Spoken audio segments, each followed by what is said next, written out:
C'est si dur de dire bonjour, je sais pas comment les gens ils font. Bonjour, bonjour, bonjour. Enfin moi je serre la main aux gens ou bien je leur fais la bise parce que je suis française. Mais sinon, bon, bref. Bref, commençons. Alors dans cette vidéo j'avais envie d'un échange un peu plus calme et ouvert autour d'un sujet, donc ce sera un petit peu moins structuré que d'autres types de vidéos, mais du coup ce sera plus ouvert aussi au questionnement et vraiment à l'échange autour d'un sujet qui lui-même est issu d'un échange conférence qui a eu lieu lors du premier forum de la danse. C'était à Toulouse en 2017, des gens que j'apprécie fort me font part d'un événement qui s'organise sur la danse. Évidemment, j'étais là avec mon ordinateur sur les genoux. D'ailleurs, j'ai retrouvé ce croquis et ces photos que je n'avais jamais vues avant de faire mes recherches pour cette vidéo. Bref, je prends des notes et je retombe aujourd'hui sur ces notes et je voudrais reprendre des axes qui ont été amenés durant cette journée de conférence en les poussant à ma manière. D'ailleurs, je pense aussi que la prochaine vidéo sera tirée de cet événement-là. Et voilà, je trouve que c'est des questionnements à ressoulever fréquemment, donc pourquoi pas aujourd'hui. Et c'est à partir de la question qu'est-ce qu'être professionnel qui avait été amenée durant ce forum que j'avais envie de repartir pour baser cette vidéo. Et donc durant le forum, on avait commencé par un brainstorming, donc c'est une sorte d'idée générale qui fuse, tout le monde a le droit de participer pour mettre toutes les idées et ensuite les faire germer, les prendre, les trier, etc. Et donc dans ce brainstorming, il y a eu toutes ces idées-là qui ont fusé, que je vous mets quelque part, voilà. Et j'ai moi-même échangé sur la question avant de proposer cette vidéo et ce qui est drôle c'est que quand j'ai échangé on m'a dit mais en fait la question se pose même pas Emmanuel. Et je me suis dit que je la posais sûrement mal. Mais en fait il se trouve que j'avais aussi réfléchi à pourquoi la question se posait. Alors pourquoi la question se pose? Dans un premier temps tout simplement parce qu'on se la pose vraiment. C'est-à-dire que quand on danse ou qu'on fait du cirque, il y a une sorte d'évolution et il y a un moment où on peut se demander est-ce qu'on est danseur ou est-ce qu'on est circassien. Dans le sens où c'est des termes qui nous suivent souvent mais qui ne sont pas innés. On ne naît pas professionnel, c'est quelque chose qui s'acquiert grâce à du savoir et des compétences. Et la notion de compétence n'est pas scindable de la notion de reconnaissance. On a donc des diplômes qui nous permettent d'avoir une reconnaissance de compétences. Il y a énormément de bruit, c'est excellent, je vais essayer de fermer les fenêtres.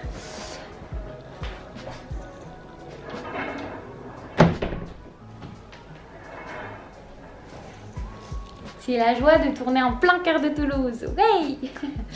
Bref, la notion de compétence n'est pas scindable de celle de reconnaissance. Et la reconnaissance peut s'acquérir par rapport à des diplômes qui donc reconnaissent que tu as des capacités, des compétences dans tel ou tel secteur. Mais on a vu que les diplômes ne sont pas une priorité absolue dans le monde de l'art. D'ailleurs, il n'en existe pas dans tous les domaines. L'apprentissage et la reconnaissance passent donc par d'autres biais que celui du diplôme. Par exemple, l'entraînement intensif peut nous faire penser que nous sommes professionnels.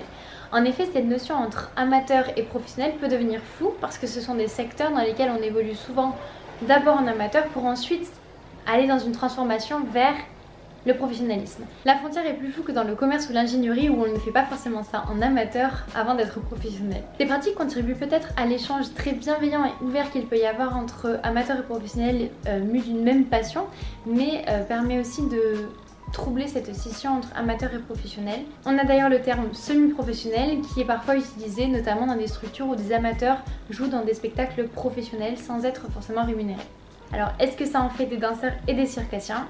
Car avant de dire que tu es danseur, eh bien il faut définir qu'est-ce que c'est être danseur à tes yeux. Et ce n'est pas obligé qu'on est tous la même, mais pour se dire artiste de cirque, acrobate ou danseur, les limites ne sont pas les mêmes et je trouve ça assez intéressant. En effet, les termes ont des limites et la notion de professionnel implique la notion de profession, qui implique elle-même un emploi et donc un salaire. Mais le salaire, non.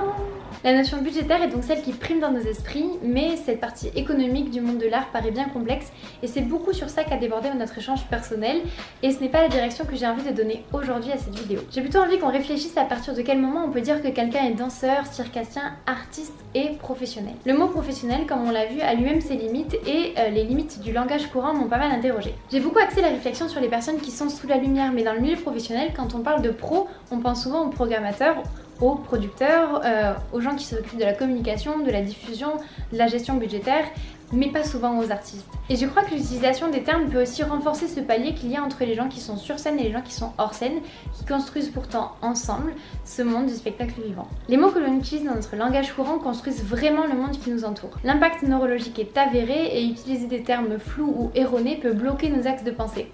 Mais je m'éloigne un peu. Quoique, les termes qu'on utilise sont parfois flous ou peu définis. Par exemple, artiste. Artiste, c'est peut-être celui qui fait de l'art, mais pour pouvoir définir ça, il faut savoir qu'est-ce que de l'art. Et cette notion peut devenir vite compliquée.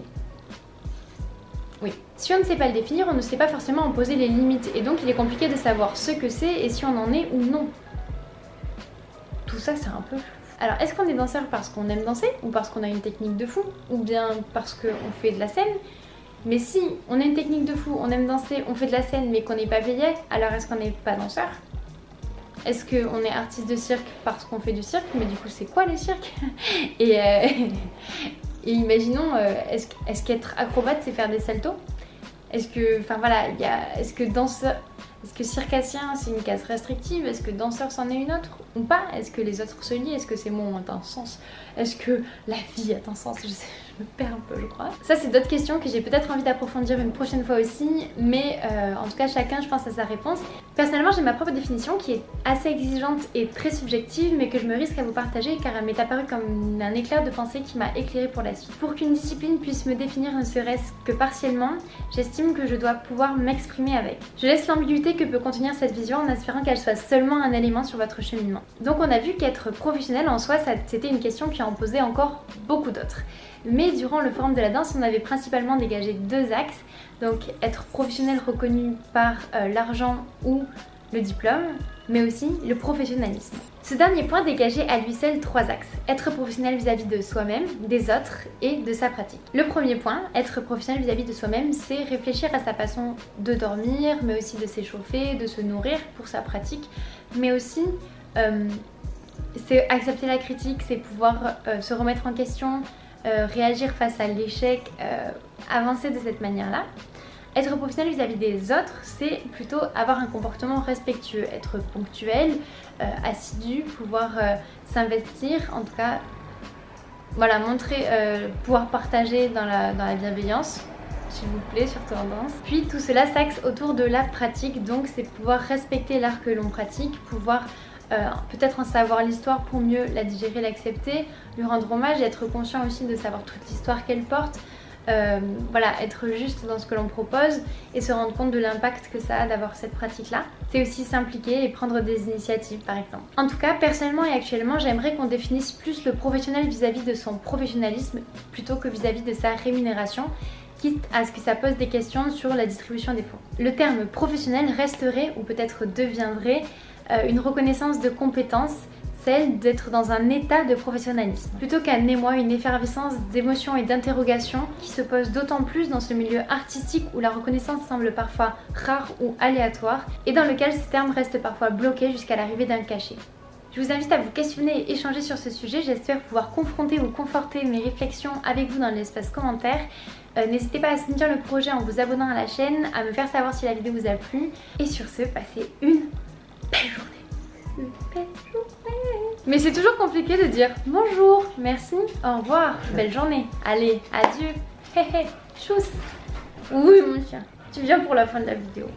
Tu veux finir la vidéo avec moi?